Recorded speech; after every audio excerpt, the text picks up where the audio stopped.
everyone, you can see I've got quite the mess here. I'm working on another project for our Christmas in July that is this Friday and Saturday, July 11th and 12th. And there are so many wonderful creators on there. I hope you will join us and talk with us. It's so much fun just to tease and joke and carry on with everyone. So today I wanted to show you a little project I'm working on. I know it's a little late. I should have my things done, but I thought these were cute. I was inspired by Junk Journals by Jen. Jennifer made some things that just inspired me to get my paint samples back out. And I think I've shown this to you many times. I got this at the secondhand store for $2 and it was full. So I've used quite a few, but it's just full of these paint samples. And I love being able to use them up. And so I thought I would make little tags, and these were my prototypes, and I think I've figured out a better way, a quicker way to do these. And then I wanted to show you, I also made a fabric paint sample, which imagine in this mess I cannot find, but we're going to make one here. And this is basically what it is. I just took little tiny scraps. Look at these. Aren't they cute? And just sewed them. And I just chose all different colors. And you would think, look how long this is. I mean, this is like forever long. I pulled all of these and I thought, well, I won't be able to sew this many. But I did sew this many, and it was, I bet you it didn't take somewhere between 5 and 10 minutes, because I just kept continuously feeding them into my machine. I just tore little scraps and just kept pushing them in just like this. And look, aren't they wonderful? So I wanted to show you how I've done this today, and it's probably self-explanatory, but the first thing I did, I chose some colors that were Christmas, some green, gold, and reds. So let's pick a gold one here. And I did make this one with a die cut machine, but if you had circle dies or squares or not dies, but punches, you could use any of that. Any of that will work just fine. Or just cut it with scissors, cut out a shape. And I ran this through my die cut machine with different shapes, and I just had some really small ones. So I'm going to do that really quick. I kind of like the shapes that I put on it. I think I have, yeah, I have 7 shapes, 7 colors.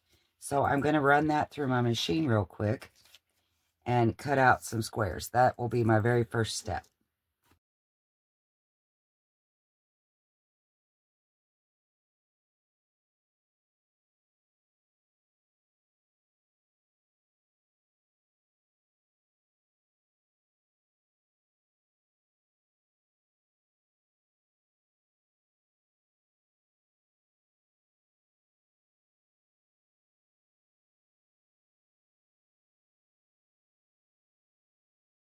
Okay, so now we have something that looks like this with all these little different shapes cut out in it.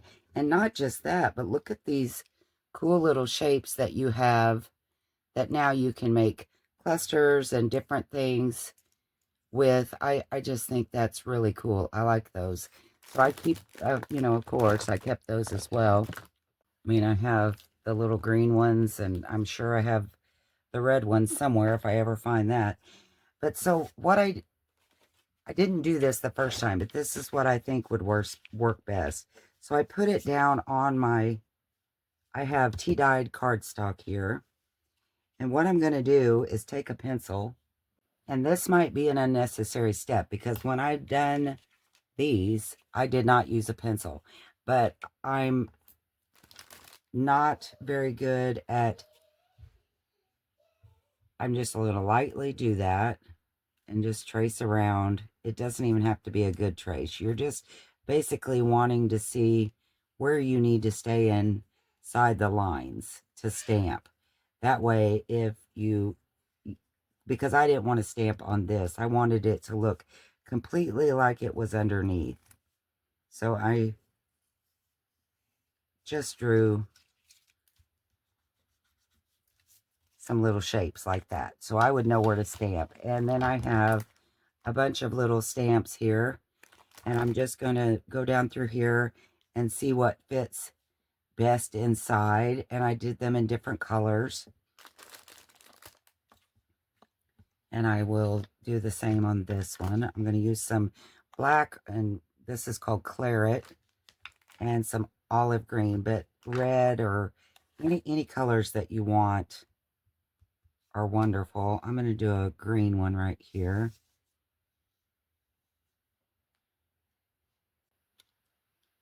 This one says, "Let it snow." It will probably fit in there. I'm going to do, I think I'll do that one this time in red.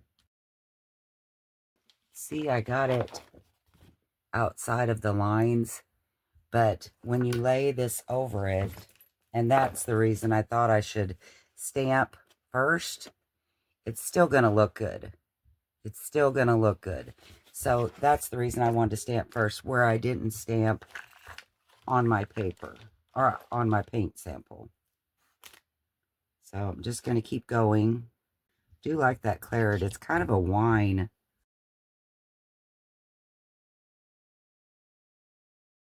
Okay, so I've got a little ribbon here I think would look good on my candy cane. That looks kind of good. I'm not tickled with it, but it's not ugly, so we're going to stay with that. Got some snowflakes here.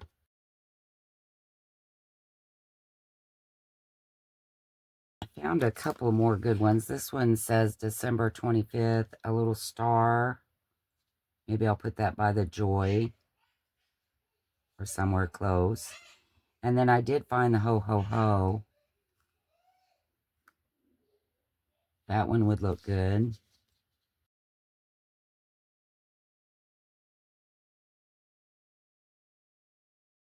Like that. So just use whatever you have. Now what I do,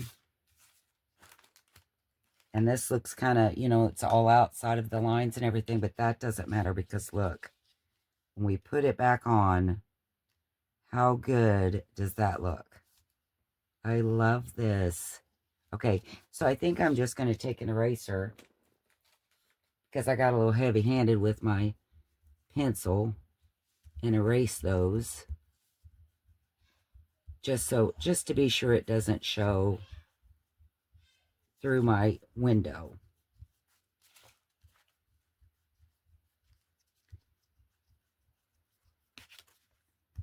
Okay, and you could do this, you could do all these first and then glue this down, but for time's sake, I'm going to go ahead and glue this down.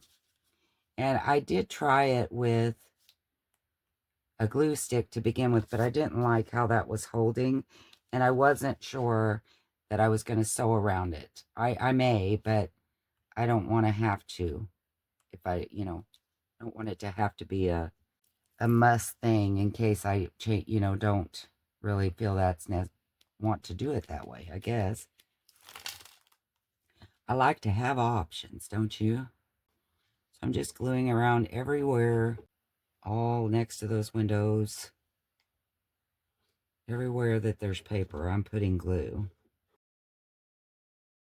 And what you could do before you do this part, and I didn't do that, and it's okay, but you could ink inside of all those windows and just give it a really nice look that way too. But I've already got glue on, and I don't think I want to take the chance of really messing it up. So I'm not sure if you can see my whole sheet. I'm probably a little bit out of screen. I'm going to turn it over and burnish it pretty good. And there you go. Isn't that cool? And you have a minimum of 2 tags. You could even make them smaller and do 3 tags. You just have so many options with this. And then you can put toppers on it. You can add some rusted bits.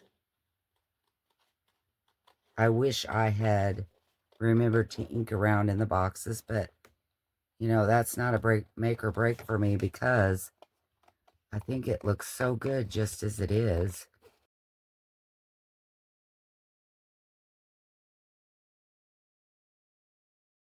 And I'm not recommending that you run out to your local paint store and steal all their paint chips, but if you're like me and you have some, you don't even have to have paint samples.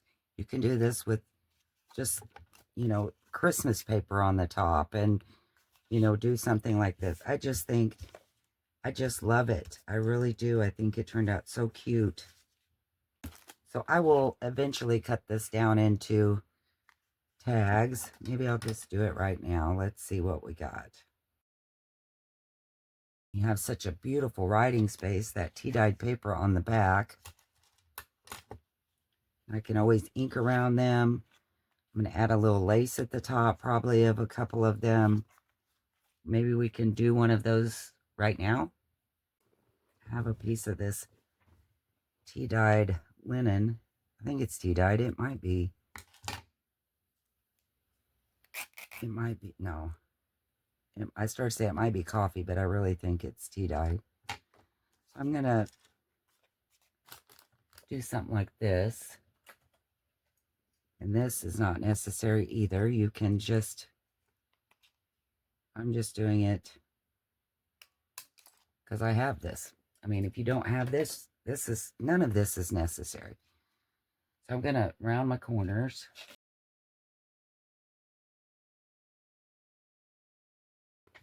Getting out my sepia there, my VersaFine, my old standby. You know, another thing I might do is just rough this edge up a little bit.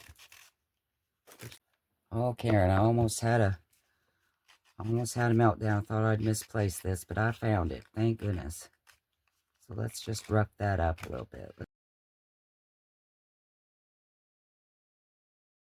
Now it'll take my inking a little better.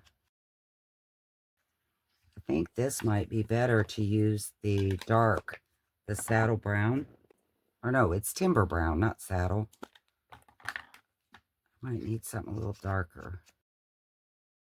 I have some walnut stain too somewhere.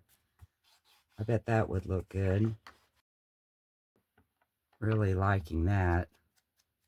I forgot to do some rough on the top, didn't I? I didn't want to tear it because I didn't have a lot of space up there. All right. And now, because I've got the edges looking rugged, I think I want to take my little sanding block. I wish I could find my nail file. That would be good. And just sand a little bit here. Actually, I'll just use this.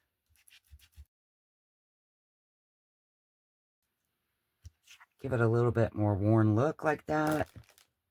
We'll put our tea-dyed linen. I don't know. Again, I don't know if this is tea-dyed or coffee dyed, and I don't guess it makes a bit of difference, does it? And I'm just going to put that through, and I think I'm going to staple it.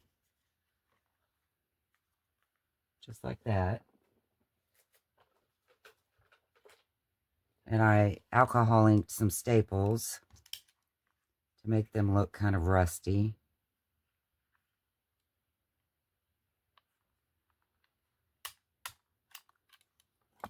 And there we go. How cool is that? How easy is that? And what a great way to use up these paint samples. I love that. I hope you do. Okay. Now on for the second little something. This is what I did. So easy. Like I said, I just took little fabrics. And when I say little, I mean like I had a little strip.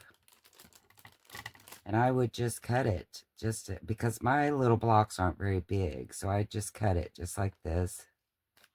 And then I tore them. And I like that fuzzy edge. I left all the strings, and then I just took them through my sewing machine just like that and just kept running them through one right after the other until I got this long string of goodness with lots of colors on it.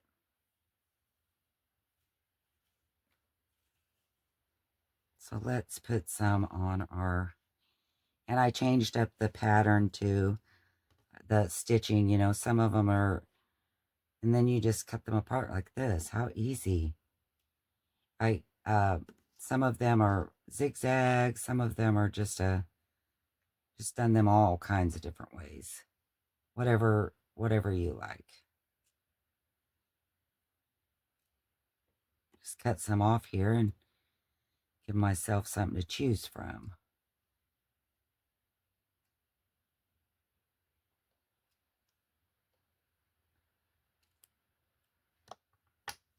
I like this color. That one will probably look good right there. Yeah, a little swatch of red. And that's the good thing about it. You have different sizes, so you can just pick whatever fits best in the palette that you're needing. Like that. And I used gold thread, so I'm not sure if you can see it really well, but gold is really hard to run through my sewing machine, and I've given this tip before, but just in case, gold is a thinner, this thread I'm using is a thinner, it's a metallic thread. So to use a metallic thread, what I do is I put the metallic on the top, and then in my bobbin, I put a normal thread, the heavier thread like I would normally sew with, and it'll run through just fine. If you notice on the back, there's brown. Well, you can't really see it, but there's brown in the bobbin. And then in my top thread, I have gold. And I just think that's really, really pretty. I think I want another one of these little things up here. I like that.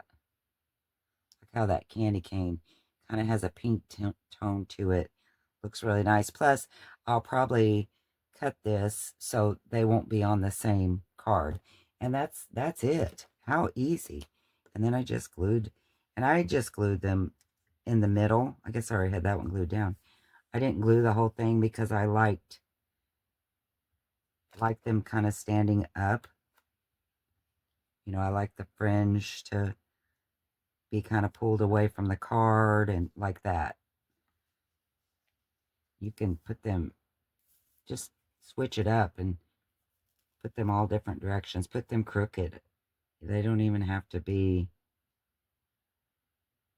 however they fit in there.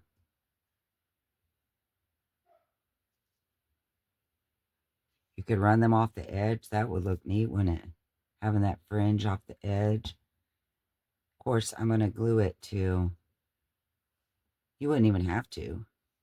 But I don't think there's good writing on the back of this. I'll look. You could just do it like this too. Line them all up and put a little bit of glue on. Do that in a mass make kind of style too.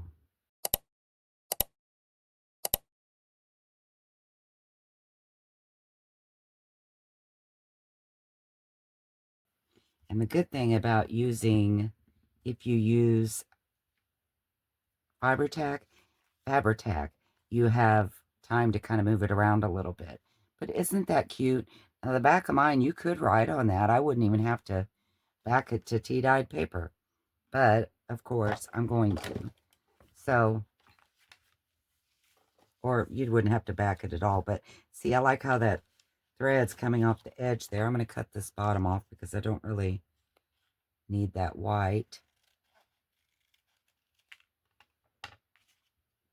I don't envision I'm going to need it anyway. I'm just going to glue the whole thing where it's easy to cut in one fell swoop. And I guess you could sew them onto your card if you wanted to. I just didn't want the bump being on the back, you know, like when you write, even though I'm backing it with the cardstock, I think that it does, you can feel it when you write. That's just my own thing. Again, that's not, probably doesn't bother anyone else, I would say.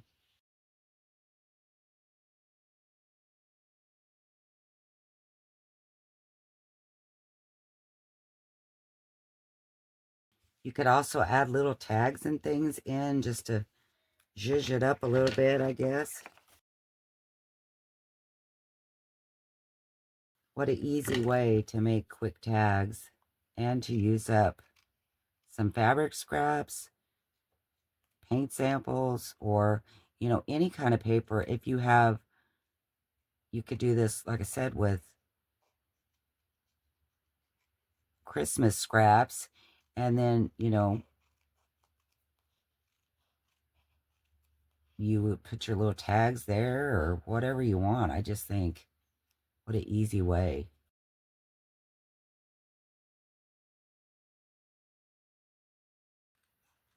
This is kind of a light grungy, don't you think? Isn't it just enough grungy? I like it so much. So tickled. Okay, where do I want to cut this one? I think I'll cut it across here. And I mean, really, you don't even have to do any more decoration. It doesn't have to be a tag. It doesn't have to be, I'm going to round my corners.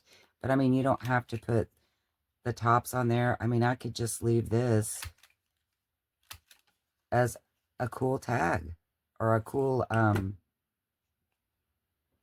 you know, journaling spot.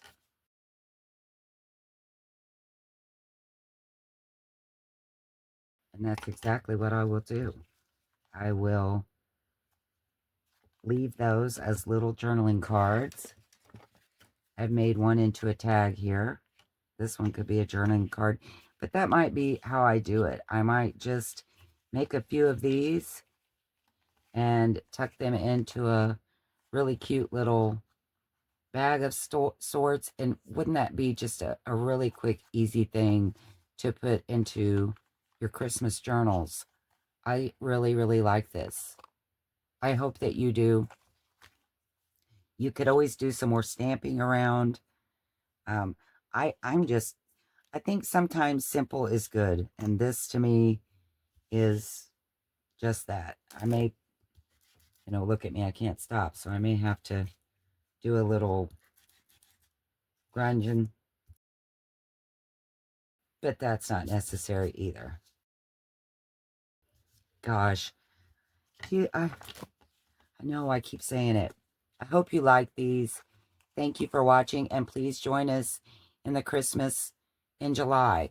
I'll be selling some ephemera pieces, things like this, along with printed ledger packs. And I'm sorry about my blue. This is what happens when I do anything, but I was changing my print cartridge and, you know, filling the thing and decided to stick my thumb in it. Anyway, so I hope you will join us. I don't even remember what I was saying. I'm going to be having printed ledger packs, dyed papers, these kinds of things. And I don't know, there's so many sellers, and I haven't got to speak with some of them. I know Joanne has some amazing, that's our word, amazing things that you're going to love. I've got to do a little sneak peek, and they are really neat. So I hope you will join us this Friday, July 11th and 12th, Friday and Saturday, on Three Hens and a Chick. And her channel is always linked below. If you go there and subscribe and hit notify, it will let you know when that sale is so you don't forget. Thanks for joining me, and I will see you next time. Bye.